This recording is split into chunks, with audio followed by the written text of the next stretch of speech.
Hello बच्चों, हमारे कैसे हो सब? रेडी? बढ़िया। चलो, लास्ट टॉपिक तक हमने न्यूमरेटर सॉल्व किए थे। अब हम हमारा चैप्टर नंबर 1 का न्यू टॉपिक इलेक्ट्रिक फ्लक्स शुरू करेंगे। इलेक्ट्रिक फ्लक्स खत्म होते होते हमारा गॉस लॉ आ जाएगा। गॉस लॉ की थोड़ी सी इंफॉर्मेशन दे देंगे हम लोग आज, और बाद में हम नेक्स्ट लेक्चर में इसकी बाद में डिटेल में हम सीखेंगे। तो आज पहले हम बात करेंगे इलेक्ट्रिक फ्लक्स की। इलेक्ट्रिक फ्लक्स यानी कि इलेक्ट्रिक फ्लक्स की जो सिंबल है वो है फाई। फाई क्या है? फाई एक पूरा सर्कल और उसके बीच में एक ऐसा एरो यानी कि एक लाइन, इसे बोलेंगे हम फाई। इसे बोलेंगे हम फाई। इसे फाई के हिसाब से हम समझेंगे। इसको हम बोलेंगे फाई। इलेक्ट्रिक फ्लक्स को हम बोलेंगे डिनोमिनेटर से करते जाते हम लोग, इसे फाई कहा जाएगा। पहले ये बात अच्छी तरीके से समझ लो। रेडी? तो फ्लक्स समझने से पहले, इलेक्ट्रिक फ्लक्स समझने से पहले हम थोड़े से एरिया के बारे में बात कर लेते हैं। चलो सर, आप एरिया के बारे में क्यों बात कर रहे हो भाई? क्योंकि एरिया इस पर डिपेंड है, यानी कि एरिया की जरूरत है हमें, इसलिए पहले एरिया की बात करते हैं। एरिया है वो कैसी क्वांटिटी है? स्केलर क्वांटिटी है या वेक्टर क्वांटिटी? तो एरिया है वेक्टर क्वांटिटी है। कौन सी क्वांटिटी है? वेक्टर। यानी कि चलो एक एग्जांपल दे देता हूं। अगर ये आपके पास एक एक्स एक्सिस है, ये वाई एक्सिस है, यानी एक्स यानी एक्स डैश, वाई यानी वाई डैश। तब हमें यहाँ पर एक स्क्वायर दिया गया हुआ है, यानी सबकी स्क्वायर यानी ए। इसका नाम A B C D. Ready? ABCD square दिया गया हुआ है। आपको एक कॉमन क्वेश्चन पूछता हूँ कि इसका स्क्वायर क्या होगा, सॉरी इसका एरिया क्या कौन सा होगा? एरिया यानी इसका एरिया कौन सा होगा मैं आपको पूछूं तो आप 10th क्लास के बच्चे होंगे। अगर कोई 10th क्लास का बच्चा होगा तो एरिया बोलेगा area is equal to sir A square length into breadth. Here length is equal to L और ब्रेथ आल्सो एल। ए यानी एल मल्टीप्लाई एल यानी कि ए स्क्वायर हो जाएगा इसका एरिया। अगर 10th के क्लास के बच्चे को पूछे 11th के जाने दो 12th, यानी कि आप लोग अब स्मार्ट हो गए हो, यानी कि आप इंटेलिजेंट हो गए हो। यानी कि अगर आपको मैं पूछूं कि इसका एरिया कौन सा होगा तो आप ऐसे बोलोगे कि सर ये तो वेक्टर क्वांटिटी है, तो एरिया वेक्टर है, यानी तीर लगाना पड़ेगा। रेडी? चलो, एरिया वेक्टर क्वांटिटी है यानी कि ब्रेथ लेंथ इनटू ब्रेथ होता है। लेंथ यानी एबी, ब्रेथ इनटू बीसी। तो आप ऐसे करोगे ए को से यानी ए स्क्वायर, सॉरी यहां पर नहीं है ए बी बाई सी। चलो ये आप इस तरह से करोगे। पर ये स्क्वायर है, इसका एरिया किस साइड रहेगा? इसका एरिया ये स्क्वायर है, इसका एरिया किस साइड रहेगा? ये इसका एरिया परपेंडिकुलर रहेगा, सरफेस से परपेंडिकुलर, यानी ये इसका सरफेस है उससे परपेंडिकुलर, यानी कि इसका एरिया इस बाहर की तरफ आएगा। आई बात मैं क्या बोल रहा हूँ? ये स्क्वायर है पूरा पड़ा हुआ है, तो इसका एरिया बाहर की तरफ यानी कि सरफेस से परपेंडिकुलर रहेगा। सरफेस से परपेंडिकुलर तो इस डायरेक्शन में जाएगा।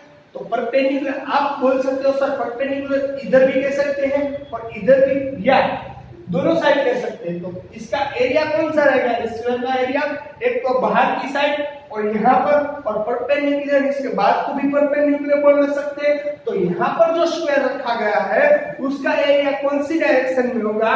कि सरफेस से परपेंडिकुलर होगा। सरफेस से परपेंडिकुलर, यहाँ पर जो स्क्वायर रखा गया है उसका डायरेक्शन सरफेस से परपेंडिकुलर होगा। कैसे होगा?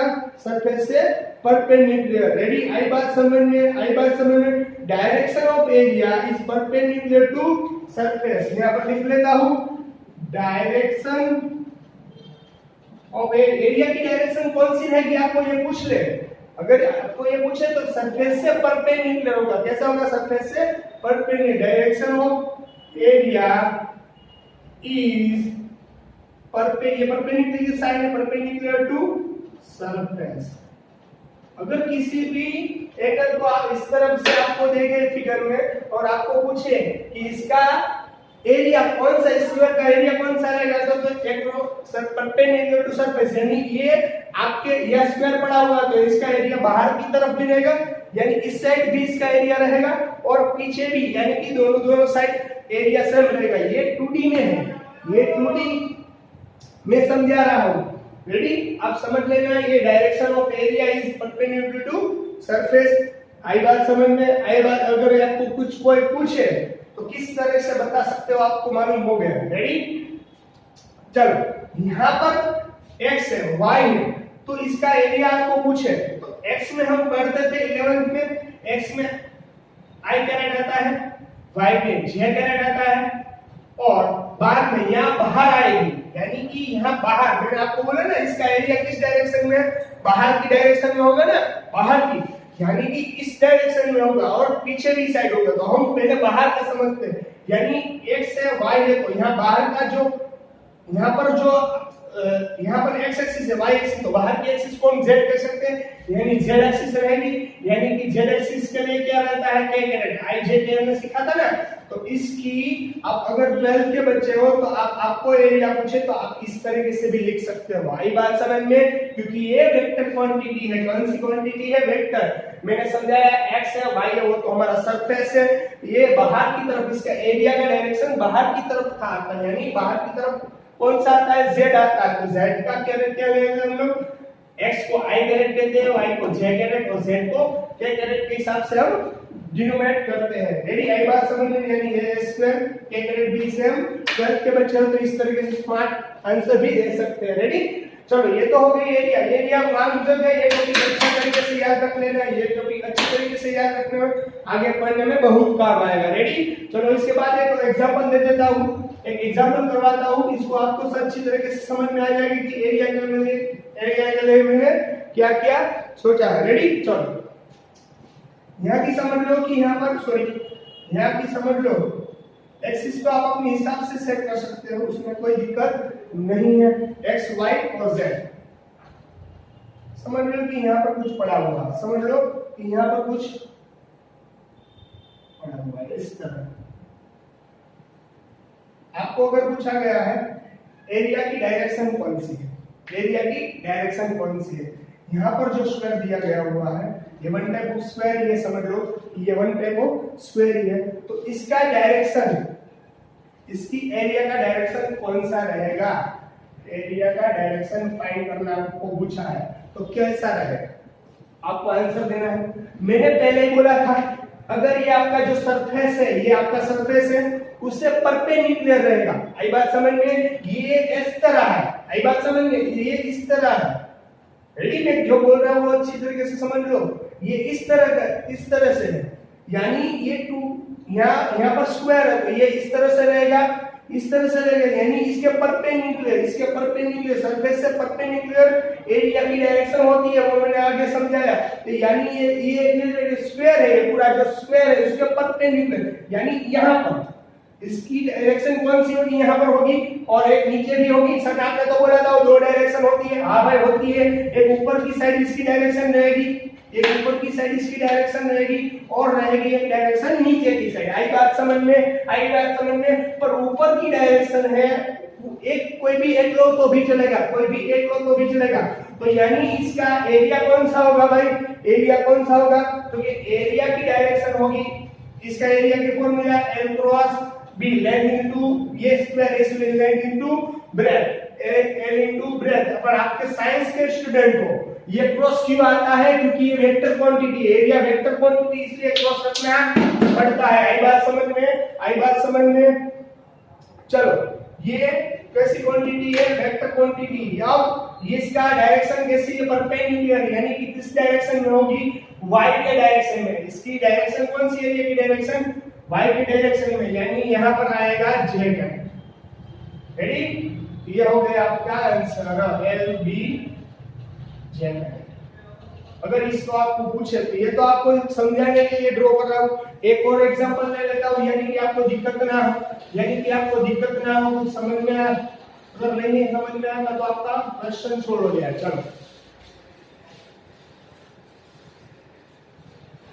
आप किसी भी एक्सिस भी ले सकते हो, x यहाँ पर z, यहाँ पर y। चलो इस तरह से है, यहाँ पर कुछ दिया गया हुआ, इस तरह से सर्कल दिया गया।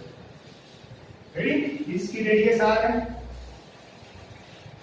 चलो आपको पूछा है कि इसका एरिया कहाँ रहेगा, इसकी एरिया की डायरेक्शन कहाँ रहेगी, तो इसकी एरिया की डायरेक्शन कौन सी रहेगी, पहले वो समझ लेते हैं। देखो ये सरफेस है, ये पूरा सरफेस है। अब देखो इसके परपेंडिकुलर यानी इस तरह से है, कोई भी चीज इस तरह से है, इसका परपेंडिकुलर यानी कि डायरेक्शन अगर इस तरह डायरेक्शन में रहेगी यानी कि नीचे की डायरेक्शन में, आप कोई भी डायरेक्शन लिख सकते हो, ऊपर वाली या नीचे वाली कोई भी डायरेक्शन आप लिख सकते हो। यहाँ पर z एक्सिस है, यहाँ z एक्सिस है, रेडी। तो आप z एक्सिस है तो यहाँ पर उसके परपेंडिकुलर, ये सरफेस है तो सरफेस से परपेंडिकुलर एरिया की डायरेक्शन रहेगी। तो ये यहाँ एरिया की डायरेक्शन कौन सी होगी, परपेंडिकुलर, यानी ये पूरा सर्कल है, सर्कल को स्क्वायर एरिया क्या रहता है, पाई आर स्क्वायर, यानी ये z से z की डायरेक्शन में इसकी परपेंडिकुलर सरफेस का परपेंडिकुलर z की डायरेक्शन, z यानी कि क्या करें, z यानी कि क्या करें, कहीं जगह पर पाई आर स्क्वायर क्या करें नेगेटिव डिग्री दिया गया होगा, क्यों, दोनों सही है क्योंकि डायरेक्शन ऊपर भी जाती थी, अगर ऊपर जाएगी तो पॉजिटिव, नीचे आएगी तो नेगेटिव, कहीं जगह दोनों सही है, ये दोनों सही है, क्या करें नेगेटिव भी पॉसिबल है और क्या करें पॉसिबल तो हमें पॉजिटिव भी पॉसिबल है, यानी दोनों में से कोई भी एक आंसर आप लिख सकते हो, यानी कि एरिया की डायरेक्शन आपको पता चल जाए। रेडी, यहाँ हम जो बात कर रहे हैं वो 2D सरफेस है, कौन सा सरफेस है, 2D सरफेस है। यहाँ पर जो भी हम बात कर रहे थे ये 2D सरफेस के बारे में बात कर रहे थे, 2D सरफेस है वो ओपन सरफेस कहा जाएगा, ओपन सरफेस, यानी ओपन सरफेस है, ओपन सरफेस कहा जाएगा, यानी कि ओपन सरफेस में वो सभी साइड कैसे होती है ओपन, कोई साइड एक भी साइड क्लोज होती नहीं है। रेडी, यहाँ पर दोनों डायरेक्शन करेक्ट है, यहाँ पर both direction will be correct, here both direction will be correct. आई बात समझ में, पहले तो एरिया समझ में आना जरूरी था, तो पहले तो एरिया समझ लिया, एरिया एक वेक्टर क्वांटिटी है, जो हमने पहले समझाया कि एरिया एक वेक्टर क्वांटिटी है, एरिया की डायरेक्शन हमने समझी, परपेंडिकुलर टू सरफेस, अगर किसी सरफेस से परपेंडिकुलर उस एरिया की डायरेक्शन रहेगी। आई बात समझ में, आ गई बात समझ में अच्छी तरीके से, चलो अब हम शुरू करते हैं 3D। अब हमने 3D सरफेस के बारे में बात करते हैं थोड़ी सी, यहाँ 2D सरफेस के बारे में बात कर ली, अब हम शुरू करेंगे 3D सरफेस के बाद में। ये सभी टॉपिक इसलिए समझा रहा हूँ क्योंकि इलेक्ट्रिक फ्लक्स में ये इंपॉर्टेंट है, इलेक्ट्रिक फ्लक्स में ये इंपॉर्टेंट है। रेडी, चलो अब 3D इफेक्ट के बारे में, 3D यानी ड्रॉ कर रहा हूँ अच्छी तरीके से, आप देख सकते हो, ये सब आपको लिखना नहीं है, सिर्फ समझना है, इसलिए अच्छी तरीके से समझ लो आप लोग, देखो आई बात समझ में, ऐसा कुछ है।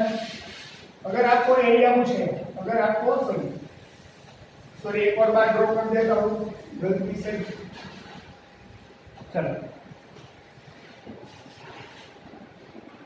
अगर 3D में आपको पूछा जाएगा तो किस तरह से लिखना है, रेडी, ये 3D है, आपको अगर इसका एरिया पूछा, यहाँ का एरिया तो किस तरह होगा, एक बाहर आउटवर्ड्स होगा और दूसरा होगा वो इनवर्ड्स होगा। आई बात समझ में, यानी आपके पास एक बॉक्स रखा हुआ है तो एक का एरिया एक आउटवर्ड्स होगा और इनवर्ड्स होगा। आई बात समझ में, यहाँ से डायरेक्शन पूछे तो इसका स्क्वायर है, इसकी एक आउटवर्ड्स होगा एक इनवर्ड्स होगा, यहाँ से पूछे तो एक आउटवर्ड्स एक इनवर्ड्स, यहाँ से पूछे तो एक आउटवर्ड्स एक इनवर्ड्स, ऐसे डायरेक्शन रहेगी। आई बात समझ में, आई अच्छी तरीके से बात समझ में। अब हम शुरू करेंगे इलेक्ट्रिक फ्लक्स किसे कहा जाएगा वो अच्छी तरीके से ढूंढ लेंगे पहले। इलेक्ट्रिक फ्लक्स मेन टॉपिक ये हमारा electric flux, the number of electric field line passing to the perpendicular to the surface, so is equal to number of electric line passing to the perpendicular to the surface, so is equal to electric flux, या the number of field line, यहाँ पर definite electric flux को किससे हम denominate कर सकते हैं, phi से, यानी कि इस तरीके से हम उसे ढूंढ सकते हैं, द नंबर, इसी डेफिनेशन लिख रहा हूँ, the number of electric field line passing to the perpendicular perpendicular. The number of electric field lines passing to the perpendicular to a plane surface.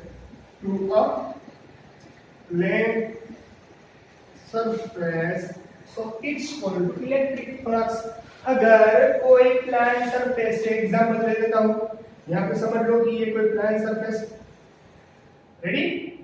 अगर यहाँ से इलेक्ट्रिक फील्ड लाइन जा रही है, रेडी, ऐसे प्लेन सरफेस से electric field line जा रही है, तो अब इसका फ्लक्स क्या हो जाएगा कि जितने नंबर ऑफ इलेक्ट्रिक लाइन इसमें से पास हो ही होगी तो वो रहेगा उसका इलेक्ट्रिक फ्लक्स। यहाँ पर कितनी पास हुई? 3, इसका फ्लक्स रहेगा 3। आई बात समझ में? आ गई बात समझ में? कोई एक प्लेन सरफेस में से जो ये नहीं जो गिनी जाएगी, ये जो 3 ही गिनी जाएगी क्योंकि सरफेस के परपेंडिकुलर पास आउट हो रहा है, इसको परपेंडिकुलर, ये सरफेस था, ये मैंने सरफेस रखा था, इसके परपेंडिकुलर डिशुम यानी इस तरफ से निकल जाएगी, रेडी, यानी कि जिस तरह से ये पास आउट होगा बीच में से उसे हम बोलेंगे फ्लक्स, यानी इसे हम बोलेंगे इलेक्ट्रिक फ्लक्स। तो इलेक्ट्रिक फ्लक्स मोस्ट ऑफ किस पर डिपेंडेंट है? इलेक्ट्रिक फ्लक्स किस पर डिपेंडेंट है? तो पहले तो इलेक्ट्रिक फील्ड लाइंस पर डिपेंडेंट है। किस पर डिपेंडेंट है? इलेक्ट्रिक फील्ड लाइन, यानी कि इलेक्ट्रिक फील्ड लाइन जितनी इलेक्ट्रिक फील्ड लाइन ज्यादा होगी उतना इलेक्ट्रिक फील्ड जनरेट ज्यादा होगा ना। वो तो आपको मालूम है कि जितनी नजदीक इलेक्ट्रिक फील्ड लाइन रहती है वही इसी जितनी नजदीक रहेगी इलेक्ट्रिक फील्ड लाइन उतना इलेक्ट्रिक फील्ड कैसा होगा? ज्यादा होगा। कैसा होगा? ज्यादा होगा, यानी जितनी नजदीक इलेक्ट्रिक फील्ड उतना ज्यादा इलेक्ट्रिक फील्ड। जितनी इलेक्ट्रिक फील्ड लाइंस जितनी नजदीक होगी उतना ही ज्यादा हमारा इलेक्ट्रिक फील्ड होगा। ये समझ में आ गया? यानी कि इलेक्ट्रिक फ्लक्स पहले तो किस पर डिपेंडेंट है? इलेक्ट्रिक फील्ड लाइन पर, यानी इलेक्ट्रिक फील्ड लाइन पर डिपेंड है। और इलेक्ट्रिक फील्ड लाइन किस पर डिपेंडेंट है? इलेक्ट्रिक फील्ड पर। आई बात समझ में? आई बात समझ में? अगर इलेक्ट्रिक फील्ड ज्यादा होगा तो लाइन एक दूसरे से नजदीक होगी, अगर इलेक्ट्रिक फील्ड दूर रहा तो एक दूसरे से डिफरेंट होगी। यानी कि इलेक्ट्रिक फ्लक्स पहले तो किस पर डिपेंडेंट है? इलेक्ट्रिक फील्ड पर, यानी इलेक्ट्रिक फील्ड के प्रोपोर्शनल है। Electric flux proportional to electric field, वो किस पर डिपेंडेंट है? इलेक्ट्रिक फील्ड पर, यानी कि इलेक्ट्रिक फ्लक्स पहले तो किस पर डिपेंडेंट है? इलेक्ट्रिक फील्ड पर। एक और बात समझा देता हूं, इलेक्ट्रिक फील्ड एक और क्वांटिटी पर डिपेंड है। वो क्वांटिटी कौन सी रहेगी? समझ लो कि ये पहला का सरफेस जो था उससे बड़ा सरफेस ले लेता हूं, उससे ये बड़ा सरफेस ले लिया, चलो ये सरफेस मैंने उससे बड़ा लिया, यानी कि यहां से एक लाइन पास आउट होगी। चलो रेडी, ये लाइन पास आउट होती है, ऊपर से भी कुछ लाइन पास आउट होती है, पर ये गिनी नहीं जाएगी। चलो आपको इसका फ्लक्स मान पूछे, इसका फ्लक्स आपको पूछ दिया, तो यहाँ पर पहले की एग्जांपल में समझाया था उससे इलेक्ट्रिक फील्ड लाइंस कैसी है? ज्यादा, 1 2 3 4 5 6, क्यों 6 है तो इसका आंसर क्यों आएगा 6। पर क्यों 6 आएगा? क्योंकि इसका एरिया पहले के हिसाब से ज्यादा हो गया था, पहले के हिसाब से ज्यादा हो गया था, पहले के हिसाब से एरिया बड़ा हो गया, इसलिए इलेक्ट्रिक फील्ड लाइन भी उसमें से ज्यादा जा रही है, इसलिए हमें आंसर भी कैसा मिला? ज्यादा मिला। तो एक तो इलेक्ट्रिक फील्ड पर डिपेंडेंट है, दूसरा एरिया पर डिपेंडेंट है। किस पर डिपेंडेंट है? Electric field. दूसरा किस पर डिपेंडेंट है? एरिया पर। किस पर डिपेंडेंट है? एरिया पर। आई बात समझ में? आई बात समझ में? इलेक्ट्रिक फील्ड किस पर डिपेंडेंट है? पहले तो किस पर डिपेंडेंट था? हमारा इलेक्ट्रिक फील्ड लाइंस पर, यानी इलेक्ट्रिक फील्ड पर डिपेंड था। दूसरा एरिया पर डिपेंड है, जितना एरिया बड़ा होगा उतनी इलेक्ट्रिक फील्ड लाइन ज्यादा पास आउट होगी और इतना ही होगा हमारा इलेक्ट्रिक फ्लक्स ज्यादा होगा। आई बात समझ में? तो ये electric field proportional to also area, electric field also proportional to electric flux also proportional to our area. Area की तो हम क्या बोलेंगे? A. Electric flux also dependent on area, तो electric flux proportional to A, proportional to A, यानी electric field हो गया। Electric field जो है वो आपको मालूम चल गया कि किस तरह से आता है। आगे बात समझ में अच्छी तरीके से, आगे बात समझ में अच्छी तरीके, ये इलेक्ट्रिक फ्लक्स की डेफिनेशन थी, हमने इलेक्ट्रिक फ्लक्स की डेफिनेशन समझी। अब इलेक्ट्रिक फ्लक्स का मैं आपको फॉर्मूला बता रहा हूं। अब इलेक्ट्रिक फ्लक्स का आपको फॉर्मूला बता दूंगा और बाद में डायरेक्शन समझाऊंगा। रेडी? चलो स्टूडेंट, आ गई इतनी बात समझ में? चलो, और मैं इलेक्ट्रिक फ्लक्स के फॉर्मूला के बारे में बात कर रहा हूँ। इलेक्ट्रिक फ्लक्स आपको मालूम है किस पर डिपेंडेंट? दो क्वांटिटी पर डिपेंडेंट है। Electric flux also dependent on electric field यानी कि and also dependent on area। क्या electric field scalar quantity, electric flux scalar quantity है या वेक्टर क्वांटिटी? इलेक्ट्रिक फील्ड और स्केलर क्वांटिटी है, sorry electric flux scalar quantity या vector quantity? यहाँ पर डॉट प्रोडक्ट है, कौन सी? ई डॉट ए। तो flux is equal to electric flux is equal to E dot A. इसकी फॉर्मूला रहेगी क्योंकि इलेक्ट्रिक फील्ड पर भी डिपेंड था और एरिया पर भी, यानी कि ई डॉट ए। डॉट का मीनिंग रहता है कि इलेक्ट्रिक फ्लक्स है वो एक स्केलर क्वांटिटी है। कौन सी क्वांटिटी है? Scalar quantity. इस स्केलर क्वांटिटी है तभी तो यहाँ डॉट प्रोडक्ट आता, तभी तो यहाँ पर डॉट प्रोडक्ट। अगर ये वेक्टर क्वांटिटी होती तो यहाँ क्रॉस आता, पर ये स्केलर क्वांटिटी है इसलिए यहाँ पर कैसा आएगा? डॉट आएगा। आई बात समझ में? आ गई बात अच्छी तरीके से समझ में? रेडी हो गई अच्छी तरीके से? इसमें कुछ भी डाउट हो तो ये हो गया भाई फॉर्मूला। चलो, इसका यूनिट कौन सा रहेगा? इलेक्ट्रिक फ्लक्स का यूनिट कौन सा रहेगा? तो पहले तो यहाँ इलेक्ट्रिक फील्ड का फॉर्मूला क्या था हमारा? न्यूटन अपॉन, बोलो, न्यूटन अपॉन कूलम। क्यू, ये हमारे पास फॉर्मूला था ना, क्यू ई। रेडी? यानी ई को वेरिएबल बनाओ, यानी एफ अपॉन क्यू, यानी एफ की वैल्यू एन, क्यू की value C. Newton upon coulomb था तो न्यूटन अपॉन कूलम है इलेक्ट्रिक फील्ड का, और इसका ए यानी एरिया, एरिया यानी मीटर स्क्वायर, एरिया यानी मीटर स्क्वायर। तो इसकी फॉर्मूला ऐसा यूनिट रहेगा newton coulomb inverse metre square. इसका यूनिट रहेगा, सॉरी इलेक्ट्रिक फ्लक्स का यूनिट रहेगा newton coulomb inverse metre square upon, otherwise इसे मैं इस तरह से भी लिख सकता हूँ। आगे बात समझ में? पहले तो इसका यूनिट, इसकी फॉर्मूला, ये किस पर डिपेंडेंट है, किसके प्रोपोर्शनल है। रेडी? ये सब आना जरूरी था जो हमने अभी समझ लिया है। चलो, ये स्केलर क्वांटिटी है। कौन सी क्वांटिटी है? Scalar quantity. याद रखना इस तरह से एग्जांपल के थ्रू मैं आपको ये टॉपिक क्लियर करवा रहा हूँ। रेडी? चलो, यहाँ पर कोई सरफेस है, रेडी? यहाँ पर ये आपका कोई सरफेस है, यानी कोई आपके पास कोई चीज पड़ी है, ये आपकी चीज पड़ी हुई है, आप अच्छी तरीके से देख सकते हो। समझ लो कि यहाँ पर ऐसे पड़ी हुई है, यानी इसकी एरिया की डायरेक्शन इस तरफ है। ये समझाने के लिए रिएक्टिव में जो परपेंडिकुलर होती है, यानी कि बाहर की डायरेक्शन में आएगी, पर ये समझने के लिए कि समझ लो कि इसकी एरिया की डायरेक्शन बाहर की साइड थी। रेडी? और यहाँ से electric field line pass out हो रही है। क्या हो रही है? Electric line pass out. तो देखो, एरिया है, यहाँ पर इलेक्ट्रिक लाइन है, ये पास आउट हो रही है, यानी इन दोनों के बीच में कुछ एंगल होगा या नहीं होगा? इन दोनों के बीच में कुछ एंगल होगा कि नहीं होगा? अगर कई बार इस तरह से हो तो ये थीटा भी डिपेंड करता है। किस, कौन डिपेंड करता है? थीटा। और कई बार एरिया यहाँ पर से इस तरफ हो तो फॉर्मूला इस तरह से लिखेंगे हम, इलेक्ट्रिक फ्लक्स ई ए cos थीटा। क्यों cos थीटा यूज करना है? क्योंकि यहाँ पर देखो, यहाँ पर cos थीटा, यहाँ पर थीटा बना रहा है, एंगल थीटा बना रहा है। किस डायरेक्शन में? एरिया की डायरेक्शन में लेना है, याद रखना है, ये एरिया की डायरेक्शन में लेना है। अब क्या करना है? इसके प्रोपोर्शनल था, ये sin थीटा आएगा, ये cos थीटा। एरिया इस तरफ है इसलिए cos थीटा ही हमें कंपलसरी लेना पड़ेगा, एरिया की डायरेक्शन इंपॉर्टेंट रहेगी। रेडी? तो जो फ्लक्स है वो cos थीटा आएगा। क्या आएगा? ये cos थीटा। कई बार इस तरीके से भी सम होंगे, मैं आपको एक दो और एग्जांपल समझाता हूँ, यानी आपका जो कोई डाउट है तो वो क्लियर हो जाएगा। आई बात समझ में? चलो, एक दो एग्जांपल ले लेता हूँ। मुझे मालूम है कि आपको इसमें नहीं समझ में आया होगा, एग्जांपल में अच्छी तरीके से समझ में आ जाएगा। रेडी? चलो, एग्जांपल करवा रहा हूँ, उसमें ध्यान देना। फ्लक्स,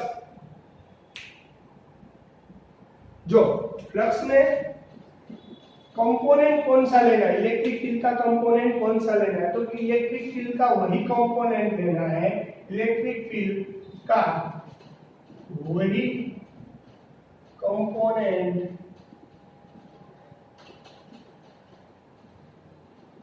लेना है, इलेक्ट्रिक फील्ड का वही कंपोनेंट लेना है जो एरिया वेक्टर के अलॉन्ग हो, जो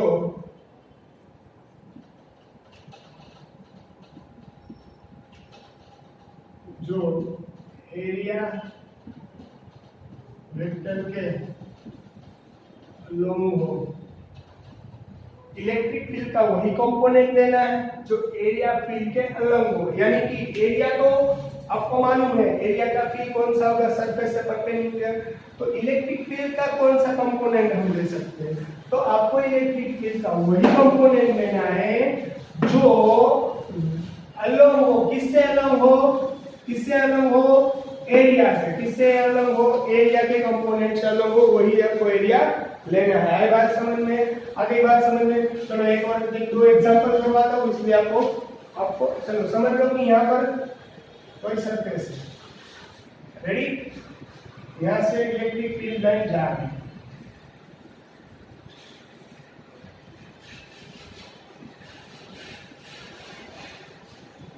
इस तरह से जा रही है, रेडी। चलो इसकी साइड ए दी गई हुई है, ये भी है, ये भी है, ये भी है। चलो ये आपको वन टाइम देखने से पहले तो स्क्वायर लग रहा है, रेडी। इसका फ्लक्स क्या होगा, तो पाई फ्लक्स क्या होगा, फॉर्मूला E इंटू ए, यानी electric field into area, area यानी ए। यहाँ पर स्मॉल लिख रहा हूँ, कैपिटल लिख दूँ इसलिए आपको कोई दिक्कत ना हो। चलो ए ई ए cos थीटा आएगा क्यूब। तो पहले तो हम इसका अच्छी तरीके से देख लेना, ये हमारा क्या है, इलेक्ट्रिक फील्ड। ये इलेक्ट्रिक फील्ड इस डायरेक्शन में है ना, इलेक्ट्रिक फील्ड इस डायरेक्शन में है। देख लो ये ऐसे बढ़ा हुआ है, ये ऐसे बढ़ा हुआ है, ये बात समझ में। इलेक्ट्रिक फील्ड इस डायरेक्शन में, यानी इलेक्ट्रिक फील्ड की डायरेक्शन यहाँ पर है, इस डायरेक्शन में एरिया यानी कि इस तरह से फ्लक्स पड़ा हुआ है, ये हमारा सरफेस है जो पूरा इस तरह से पड़ा हुआ है, यानी इसके परपेंडिकुलर इसका एरिया भी इस तरह परपेंडिकुलर होगा। आई बात, मैं जो बोल रहा हूँ वो समझ में आ रहा है। ये परपेंडिकुलर इस डायरेक्शन में, यानी इसकी एरिया की डायरेक्शन इस डायरेक्शन में, इलेक्ट्रिक फ्लक्स यानी इलेक्ट्रिक फील्ड लाइन से उसकी डायरेक्शन भी यही डायरेक्शन में, दोनों की डायरेक्शन यहाँ पर। ये एरिया की डायरेक्शन, ये इलेक्ट्रिक फील्ड की डायरेक्शन, दोनों की डायरेक्शन कौन सी है, सेम। यानी जो हमारा थीटा बन रहा है, यानी हमारा थीटा बन रहा है, और थीटा यहाँ पर क्या बन रहा है, 0, क्योंकि both will be same direction. तो यहाँ पर E इंटू ए क्या था, ए स्क्वायर। ए एरिया कौन सा है, एरिया क्या है हमारे पास, एरिया है ए यानी ये स्क्वायर है, स्क्वायर का एरिया फॉर्मूला क्या है, area is length into breath. यहाँ पर लेंथ भी है और ब्रेथ भी है, यानी ए स्क्वायर हो जाएगा। cos थीटा, थीटा यहाँ पर कितना रहेगा, 0, cos 0 यानी 1, cos 0 यानी 1। तो यहाँ पर आएगा e a स्क्वायर, यहाँ पर आएगा हमारा e a स्क्वायर। तो ये हमारा रहेगा आंसर फ्लक्स का, इलेक्ट्रिक फ्लक्स यहाँ पर रहेगा e a स्क्वायर, यहाँ पर रहेगा electric flux e x square. आगे बात अच्छी तरीके से समझ में। चलो एक और एग्जांपल ले लेता हूँ, यानी आपको दिक्कत ना हो। ये इस तरह से है, देख रहे हो अच्छी तरीके से देखो, ये इस तरह से है, रेडी। चलो एक और एग्जांपल से समझा दो, यानी आपको जो कोई डाउट है आपका क्लियर हो जाए। चलो यहाँ पर क्या है, एक्स स्क्वायर अच्छी तरीके से, सॉरी एक्स स्क्वायर अच्छी तरीके से दिया गया होगा। चलो अच्छी तरीके से आप देख सकते हो, यहाँ पर कोई एक्स स्क्वायर दिया गया होगा, रेडी।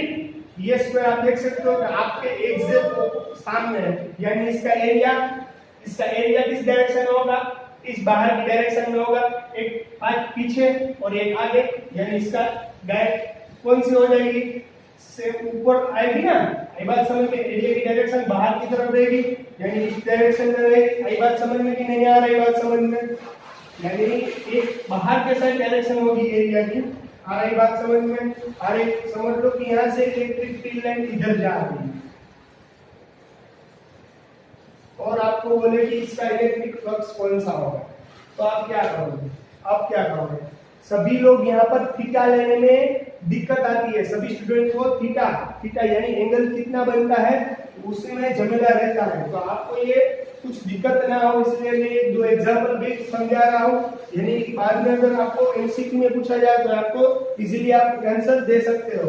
तो हमारे अकॉर्डिंग टू और electric flux formula E into A formula है। तो पहले इलेक्ट्रिक फील्ड लाइंस किस डायरेक्शन में हो, इलेक्ट्रिक फील्ड लाइन किस डायरेक्शन में है, हमारे पास स्क्वायर है, इसको ए बोल दो, इसको ए और स्क्वायर। रेडी, आई बात समझ में? चलो, इलेक्ट्रिक फील्ड लाइन किस डायरेक्शन में है, पर एरिया की डायरेक्शन पर पे। आई बात समझ में? एरिया की डायरेक्शन बाहर की डायरेक्शन में है ना, एरिया की डायरेक्शन बाहर की तरफ है और इलेक्ट्रिक फील्ड लाइन इधर जा रही है, ऐसा हो गया ना।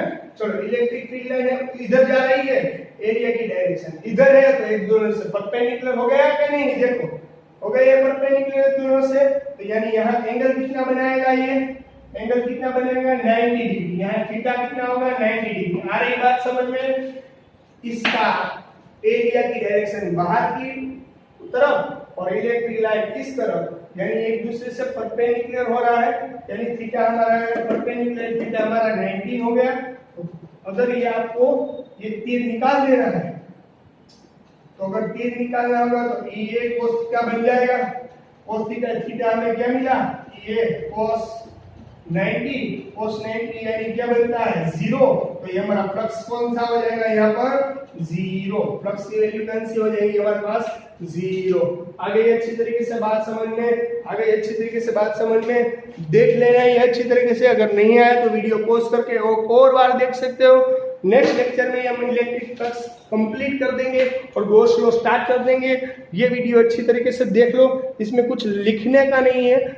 आज मैंने जो पढ़ाया उसके हिसाब से और लास्ट जो टॉपिक हमने कंप्लीट किया उसके हिसाब से मैं थोड़े एमसीक्यू भेजूंगा नेक्स्ट टाइम, वो आप मुझे सोल्व करके देना। रेडी? तब तक आज के लिए कुछ होमवर्क नहीं है, पर आपको एक रिवीजन करना है। लास्ट जितने भी लेक्चर गए उसमें कोई भी टॉपिक नहीं समझ में आया तो आप मुझे बोलो, अदरवाइज ये आपको जो भी लास्ट में मैंने समझाया उसको आप रिवीजन करके अच्छी तरीके से देख सकते हो। चलो, कल जो लेक्चर मेरा शुरू होगा वो इलेक्ट्रिक फ्लक्स यहाँ से आगे शुरू करूँगा, आप अच्छी तरीके से यहाँ से समझ लेना। रेडी? चलो, goodbye and take care.